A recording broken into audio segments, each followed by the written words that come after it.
camera. Tell the camera what you think about the show. Yes, it was very good.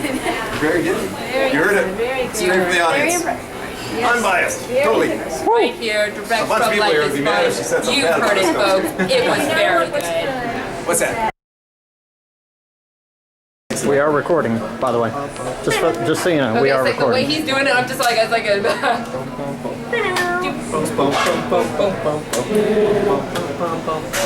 Was I silly enough? That was great.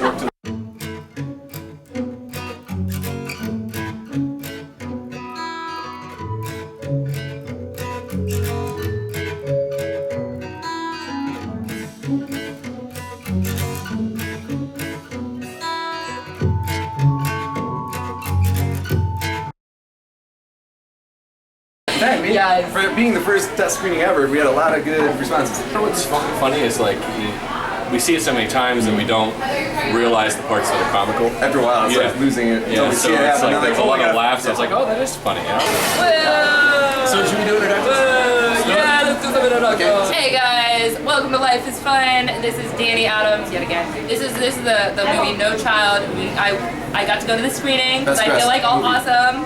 Yeah, if that was actually my personality, I probably wouldn't be doing these videos. I'm score composer Stephen Grove. Yeah. I'm Will Williams.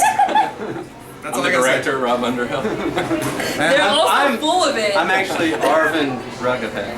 He's very full of it. Okay, we've got Steve, we've got Rob, we've got Will.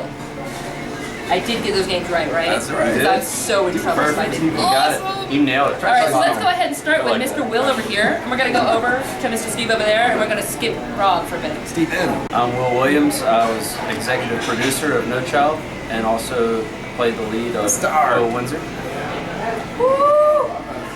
Stephen Grove. I composed the music for the film. And did he? Amazing. Alright, and this guy, maybe I'll let him say the words. Okay, so back when I first started in the business, I was 5 years old, commercial. So my name's Rob Underhill.com, and I'm the director, producer, and screenwriter for No Child.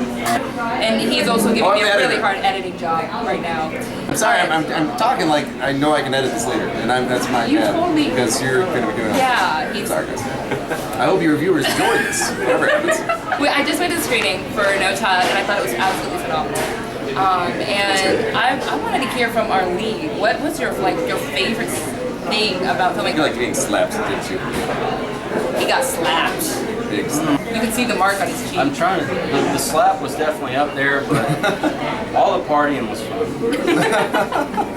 the most challenging was the car scenes, the phone calls, and I feel like for me the most challenging one was the one where I'm driving and I'm in a happy mood. I get a phone call with some great news, but what was tough about it was driving downtown of a city.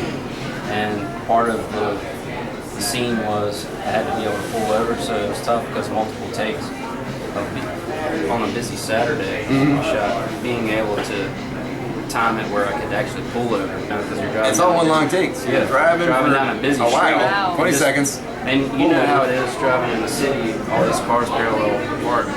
You guys weren't able to close off the street or something. Yeah, drive down the road and the lighting wouldn't be right because of the way the sun, so we have to turn down the street and there might not be any parking. Was that the longest thing to shoot?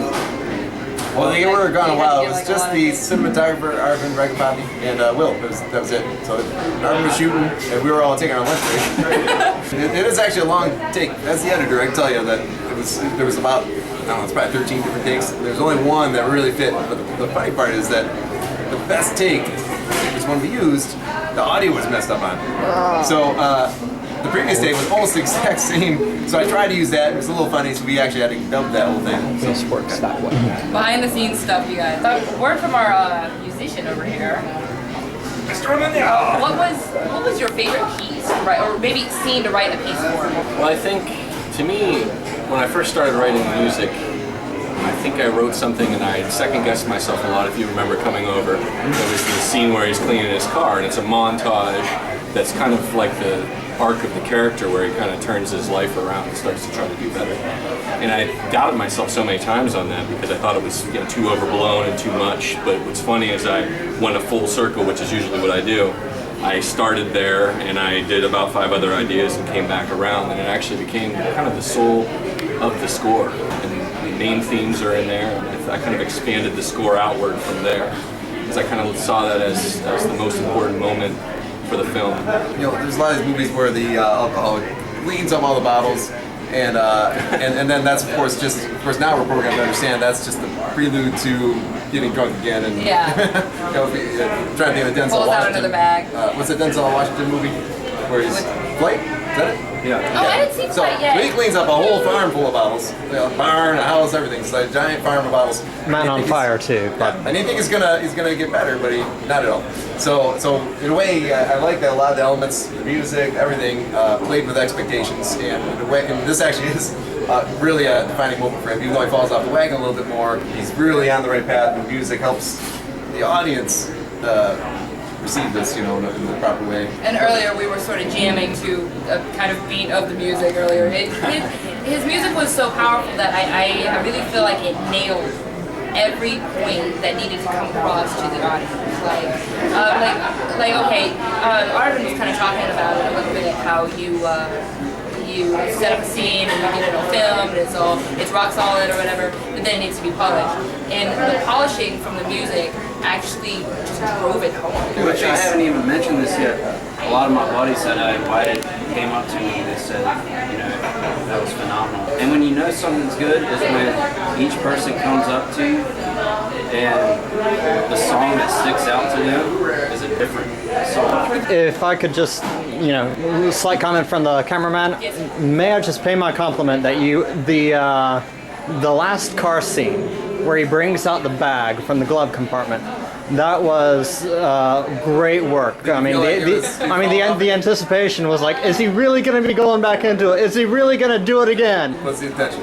Yeah, that was an excellent scene, and the music led into it really well. I got to give you some credit too. Rob really helped me through that. We talked about it. We think it's a bottle, and it's not. These guys are going. They did a terrific job. Like everybody loves this guy, so we're gonna have to let him talk a little bit. So maybe tell the camera or tell the people. Hi people. Tell our viewers what your main theme was of No Child, and maybe who your target audience you really want. In fact, that's a good question for Will too, because Will approached me about the concept. He had been writing a book, and he laid out all the ideas, and I ran with a lot of it in writing the screenplay. Of course, him and I had a lot of powwows talking about the story. And I should also give a quick shout out to my buddy Alan Gies, who provided some great contributions to the screenplay. He's a Michigander. I'm from Michigan. And of course, Claudio, who plays Hemingway, reworked the Hemingway monologue a lot. So there's a lot of writing influence there, but the original idea was all the way back to Will.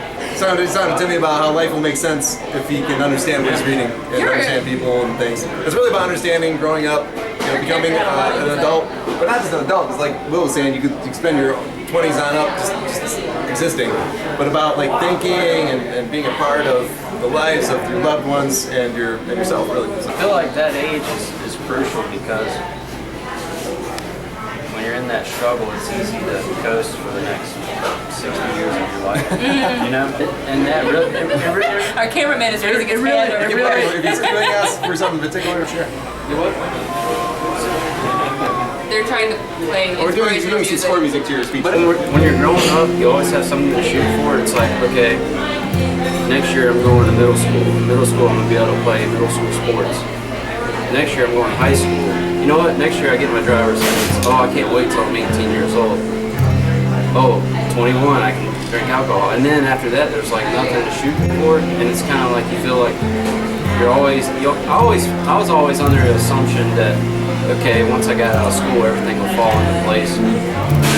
Family, money, that's not the case. And it's real easy to get caught up in complacency. You guys don't have to answer this question. Okay.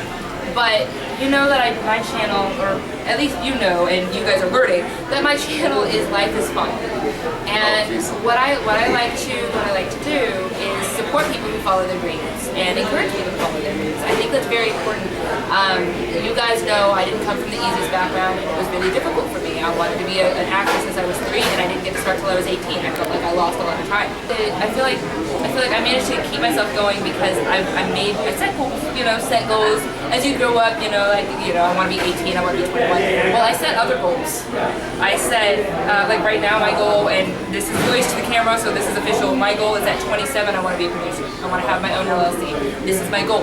Whether I meet it by 27, whatever, but I know I will meet it one way or another because I'm not 10. I'm 24. 3 weeks, 3 years, my friend. 3 weeks. Oh Lord. That's a different perspective. So my question to you guys. Freedom. Freedom. That is my question. How did you guys feel like you were free to follow your dreams? How did you guys follow your dreams? What got you to where you are now? Where do you see yourself going? I feel like that was really complicated. Steven was kind of duress. I think I just made him do it a little bit. But the thing with Steven though is once you get started, you can't stop. It's so good. Well, I think with anything, you just do it. I think you just, when you have something that you're passionate enough about, you just start. You just do something. Doing it, completing something. I mean, we can work on a masterpiece for our entire lifetime, but it's really completing things. Now, are they our greatest works? Like I said, probably maybe not at that point, but you're at least completing things. Be grateful for the achievements, but also try to strive towards becoming better. Well, I have to say that Steven's been teaching me some stuff about laying in audio tracks from his great experience with 50 layers of music. It's like, Rob, you really need to do like this and this. I'm like, I'm always hesitant. So I figured out a way to make it work, and I'm just gonna stick with it. And then it's like, actually, it is a lot easier. Thank you, Steven. What helped me realize this is something I wanted to do is a lot of things in the past. If somebody shot down my idea, say I wanted to play a sport and they're like, you can never be great at that, and I'd always believe them. But I realized all this is for me when somebody gives me negative criticism. You've raised funds for this, but you haven't raised enough. Have you thought of a plan to give the money back? And there was never a doubt in my mind to say, you know what? It never, in the past, with any other idea, I'd be like, you're right. But this is, it was never a doubt in my mind that I was like, no, I'm going to raise this money, I'm going to prove it wrong. I gave Will special credit that he, every time I was like, Will, even on the beggar's budget, this is the kind of money we need for these different things. And he's like, all right, he did no hesitation. He's like, we're going to do it. Everything that you guys said, I totally, all for like, just do it. Don't let the naysayers depict what you're supposed to do. I liked everything that you said. I noticed something that I guess all of you probably already noticed intuitively, but it was something that Rob actually spoke on about. He learned a lot from Steve, and I think that's another part. Like nobody can do it alone. I feel like no matter what your dream is, don't try to just do it alone, all on your own. And don't think that you're the best person ever and that you're awesome and that's it. Please don't divify yourself. If that's a word. Divify. It's a word now.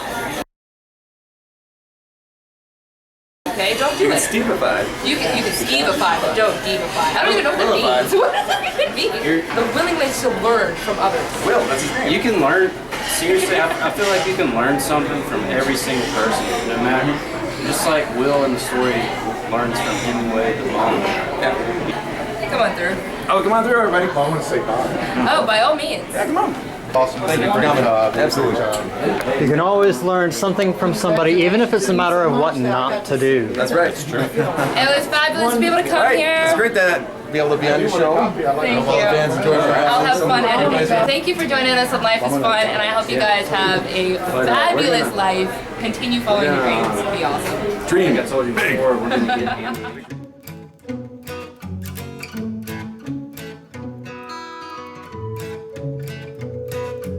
Snippet of Trying to sport. get like a clip of I'm score. sure we can. And I'm sure we could provide you with like at least 2 seconds of the movie.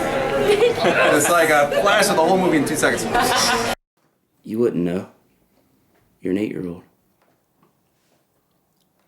I don't get Hemingway, but maybe I can get you.